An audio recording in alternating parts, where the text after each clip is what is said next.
Let me ask you about a question relating to this democracy that many people wonder about. I have read the Constitution, and I understand the division of Russian Constitution, and I understand the division of roles between the President and the Prime Minister. And my understanding, reading it on paper, is the President is the superior office. And so my question to you is, are you Vladimir Putin's boss? I would have been sad if you hadn't asked me this question. I think that our interview could have been considered a flop if you hadn't done that. Under the Constitution, the country has only one commander-in-chief. There's only one head of state, the President. I've talked to you about that. It's absolutely obvious, and I don't feel I need to explain anything again. As for the government in this country, unlike in the United States, is a fully fledged body. Compared to the French Constitution, France has the President, but the Prime Minister is a much more serious figure.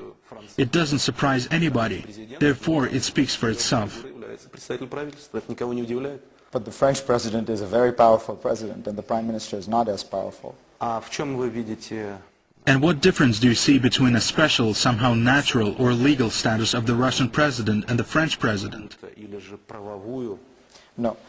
You know why I'm asking you this, Mr. President, because lots of people say Dmitry Medvedev is a very fine lawyer. He sounds like a reformist. He says all these things about what need to happen in Russia, except he has no power.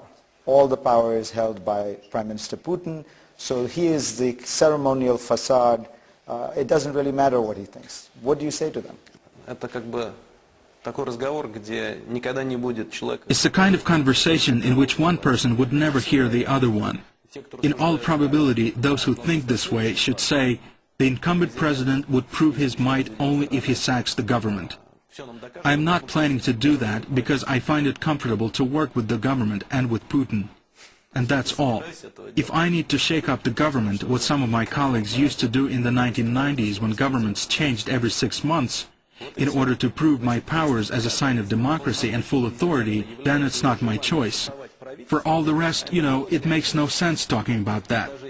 Bureaucracy is so deeply rooted in this country that no one will move a finger unless I sign a piece of paper, even if the assessment of this or that person varies. It's an absolutely obvious thing for anybody who wants to sort it out. But let those who think in cliches go on thinking. I understand that sometimes people wish to think in terms of a vision they created. But you're saying that nothing happens without your signature, so in fact you are making all the decisions? Certainly with regard to foreign policy. And it's even strange for me to hear that from you. There's only one person in this country who deals with foreign policy issues. He's the president of the country. I think that is very well noticed because I spend most of my time on foreign trips. Naturally, all executive orders and decisions are made by the president. All decisions which need to be discussed are passed by the Russian Security Council and sealed by the president. But I look at the negotiations with Ukraine and with Madame Tyshenko, and the negotiations took place between Prime Minister Putin and her. But that's normal. These are economic relations with which the two governments have to deal with. For you, it's not the reason to ask who makes or approves decisions there. Under our Constitution and our laws, international economic ties are the prerogative and responsibility of the government. But to speak about all final decisions, it's up to the president. Do you think you are more liberal than Vladimir Putin? It's a good question. When Vladimir Putin met his colleagues, he recently met political scientists. He said that we were one flesh and blood. If by flesh and blood he meant our education, then it's certainly true.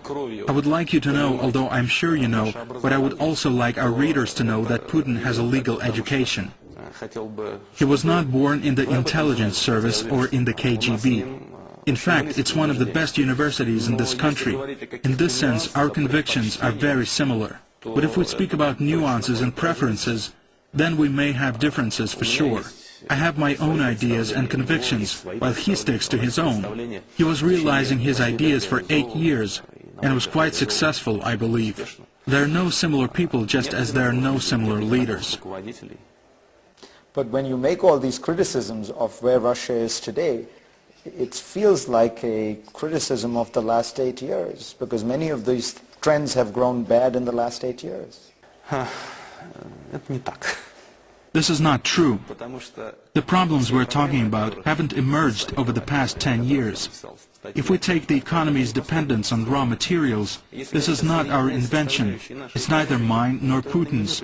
This is the result of our policy during the 1960s and the 1970s, when we began pumping oil and gas in huge amounts. It's not bad, but unfortunately we developed in only one direction. But true, the Soviet Union had a quite powerful technological potential.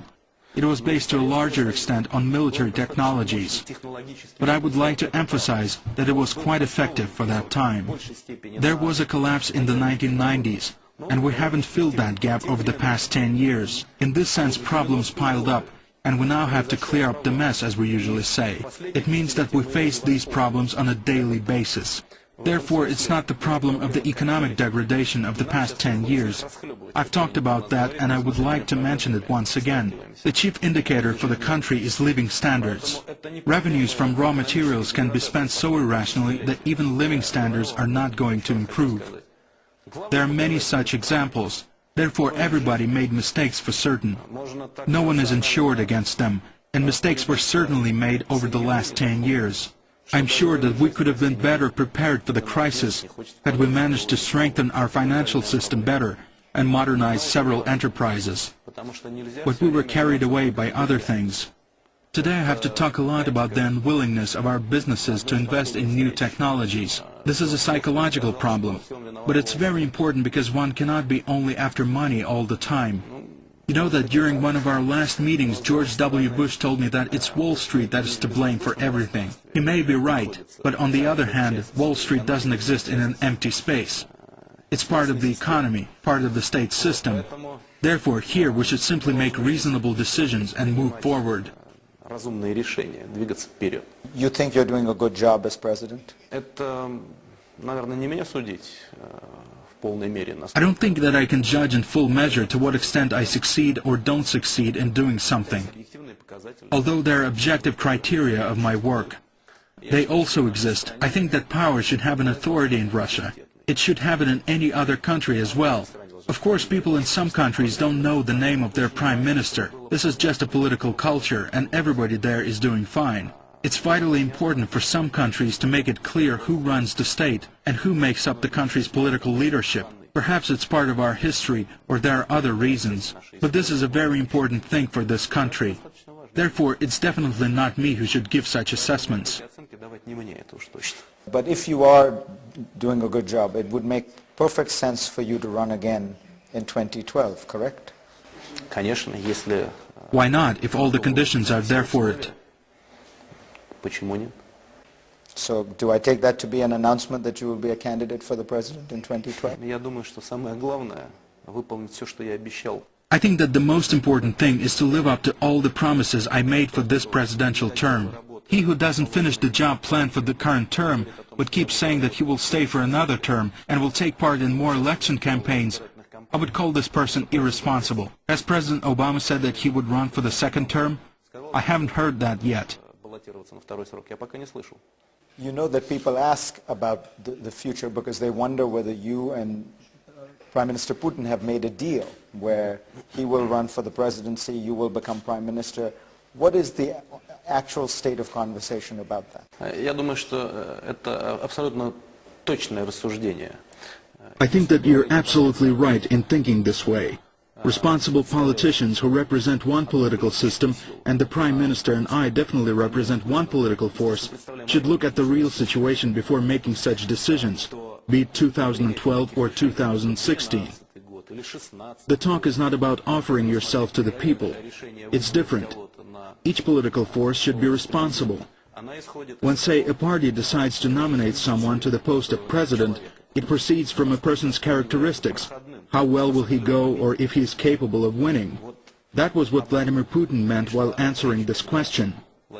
In doing so, the most common indicators, such as ratings, should be taken into account. But so far, both he and I have normal ratings. That's why we will definitely reach an agreement. But it then sounds like you should run again for president. You're doing well, the public feels things are going well. We should finish the job, which we are doing now. If we succeed, such decisions will certainly be made. Mr. President, thank you very much for agreeing to do this. Thank you.